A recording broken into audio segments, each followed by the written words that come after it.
passe la parole à Madame Gouez.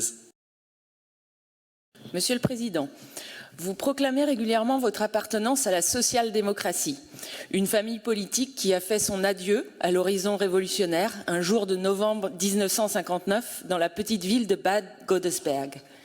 Et une famille politique qui, depuis lors, s'est donné pour tâche de civiliser le capitalisme, voire de sauver le capitalisme de lui-même, tant celui-ci a une fâcheuse tendance à saper les bases de sa propre dynamique.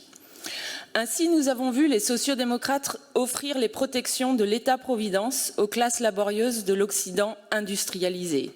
Plus récemment, nous avons vu les États activer à plein les leviers de l'intervention publique pour sauver de la banqueroute un système financier international qui s'effondrait sous le coup de ses propres excès. Mais la crise actuelle du capitalisme est sans doute la plus profonde, puisque c'est l'habitabilité même de notre planète qui se trouve mise à mal. Et cette nouvelle donne requiert bien plus que des ajustements à la marge de la part des sociodémocrates de Bruxelles jusqu'à Rennes. Elle requiert de rompre avec le train-train gestionnaire pour poser des actes de rupture. Il y a 18 mois, nous autres, autonomistes et écologistes, sommes montés dans le train déjà en marche, sans mauvais jeu de mots, de cette institution régionale. Ce train qui avance déroule des politiques jusqu'aux gares suivantes, selon un rythme assez imperturbable.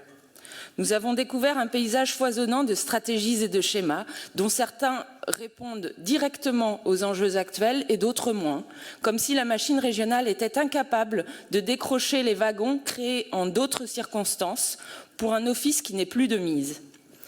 Les programmes 503 à 508 sont un cas d'espèce.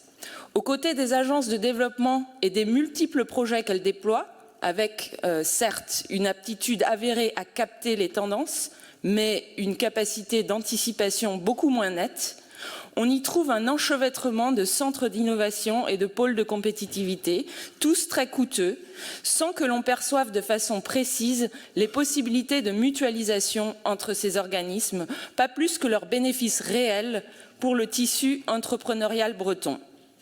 C'est ce foisonnement baroque que notre budget alternatif proposait d'élaguer un peu seulement, de façon à réallouer les crédits régionaux vers des destinations plus immédiatement utiles, telles que les vertes prairies de nos élevages bovins.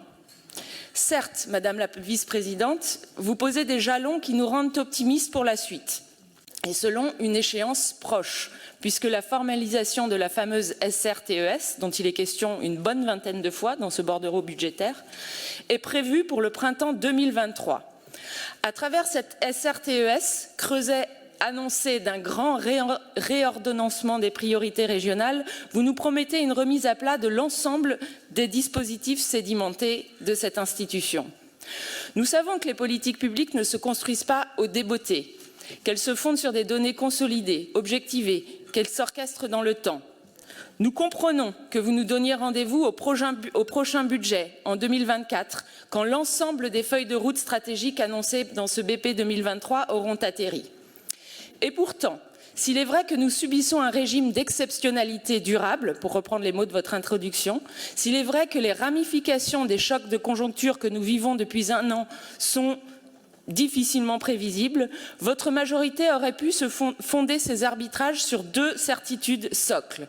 Une certitude scientifique, tout d'abord, celle de l'accélération du réchauffement climatique. Le ministre Béchu l'a dit il y a 15 jours, l'objectif des plus 1,5 degrés fixé par l'accord de Paris est aujourd'hui dangereusement hors d'atteinte. Et les territoires qui composent la France doivent, je cite, dès maintenant, dans toutes leurs décisions, commencer à modéliser une trajectoire à plus 4 degrés. Dès maintenant, dans toutes nos décisions. La seconde certitude est politique. Le sentiment diffus d'impuissance de l'action publique est un poison pour notre démocratie qui nous mène tout droit dans les bras des chantres d'un retranchement brutal derrière les frontières nationales. C'est pourquoi la social-démocratie doit urgemment renouer avec son ressort de radicalité, au sens d'une capacité à s'attaquer à la racine des phénomènes qui minent aujourd'hui les fondements de nos équilibres sociaux et environnementaux. Alors pour conclure, Monsieur le Président, Madame la vice-présidente, en attendant le grand soir de la SRTES, nous pouvions raisonnablement attendre que vous remisiez au garage certains véhicules du passé, que vous sachiez afficher clairement les signaux qui passent au rouge et ceux qui sont au vert. Nous attendions les mouvements budgétaires qui nous auraient montré que vous avez commencé à réaiguiller la Bretagne sur la voie d'une grande réconciliation entre économie et écologie. Merci infiniment. La parole à